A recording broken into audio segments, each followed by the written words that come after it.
Good morning. My name is Michelle Clement. I'm an attorney and an HR consultant with an emphasis on the sports industry. I'm also the co host of a podcast called Black Girls Vibe. I own my own consulting business, and it's through that I do the HR consulting for elite athletes and athletic programs and sports teams. I'm also an athlete development specialist, so I've taken a particularly keen interest in devoting myself to providing elite athletes with the skill set they need to prepare themselves for the day that they're no longer athletes. And to that end, I'm very passionate about sports. I'm very passionate about assisting athletes. I'm going to take this time once a week to provide weekly insights on one topic that's piqued my interest during the course of the week. And to start it off, we're going to talk about Last Chance U. For those who may not be familiar with it, it's a series on Netflix. It's covered thus far two different junior college football programs that have taken in what you might call lost souls from a football standpoint. Division One Power Five football players who might have had problems at those schools and have taken a step back, have gone the JUCO route to try to uh, rehabilitate their career so that they might transfer back into a Power Five program.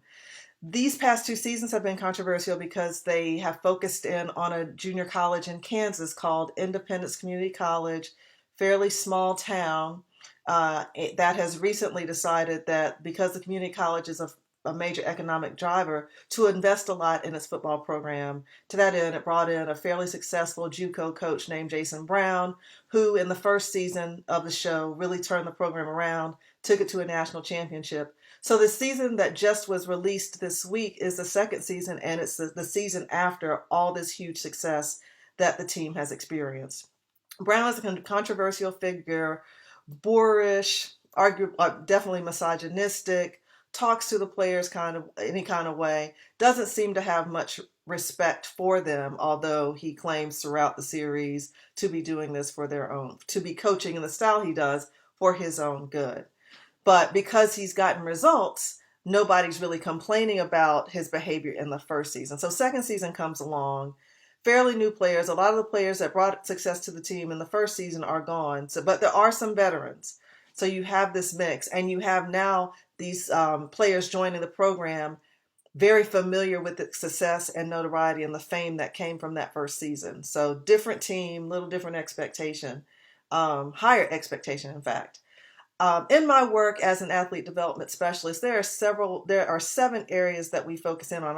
What I find fascinating about Last Chance U is that it gives us doing this work an opportunity to focus in and do deep dives on all the seven areas. Those areas are physical literacy, mental health, media relations, career planning, career transitioning, character, and professionalism. And these two seasons, particularly at Independence Community College, are rife with examples, and some would say cautionary tales about the do's and don'ts or how to navigate being an elite athlete at any level, including the junior college level. You have the athletes, for example, the handful of athletes through the course of the season who are kicked out of the program, but then come to realize that they have student loan commitments that they didn't realize they had. And that was one example that was brought out in the course of this season. You have examples of mental health issues. Players, when they don't get the time that they think they deserve or have earned, or when they're injured and aren't able to return from those injuries in the manner or in the speed with which they've contemplated, demonstrating or indicating that they're depressed.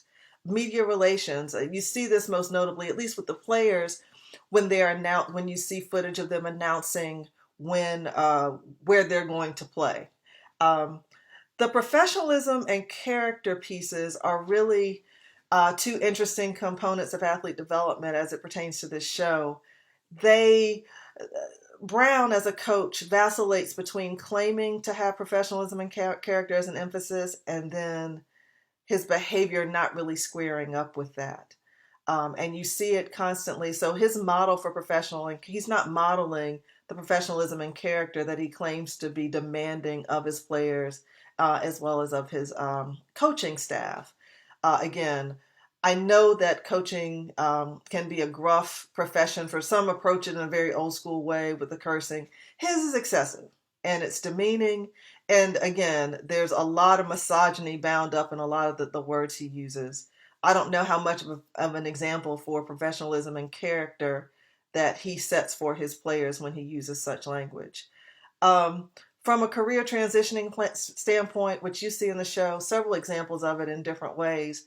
When student athletes get kicked off the team and they're immediately and unceremoniously no longer playing football, how they adjust to their lives outside of football is underscored. And that's probably more underscored in the first two seasons that covered the other junior college in the series, East Mississippi, than it is in this one, because you had, as I recall, more players who were transitioned out of the sport, or examples of more players who were transitioned out of the sport. So you got some bird's eye view as to how they dealt with that.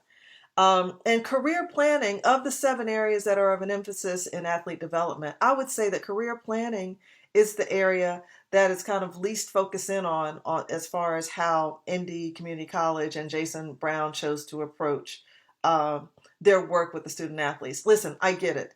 These are coaches looking for wins and looking to push their players to uh, their athletic best and not always to their academic best.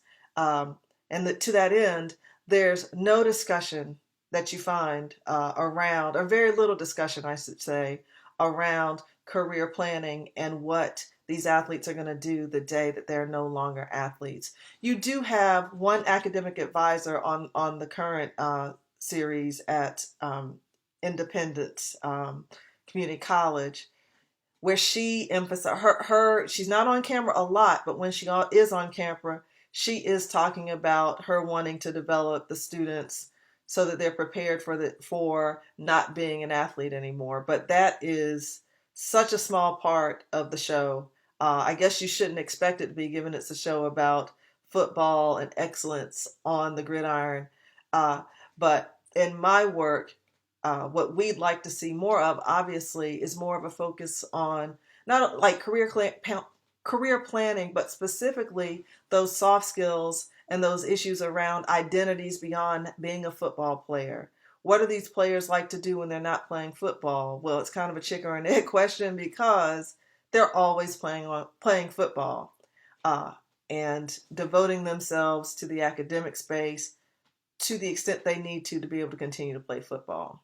So, in the work we do as athlete development specialists, we'd certainly like to see more emphasis from collegiate programs on areas like this, like career planning and what are you going to do next. I think I have the statistic right in my mind that only 1% of Division I football players end up going pro. So you have a whole 99%.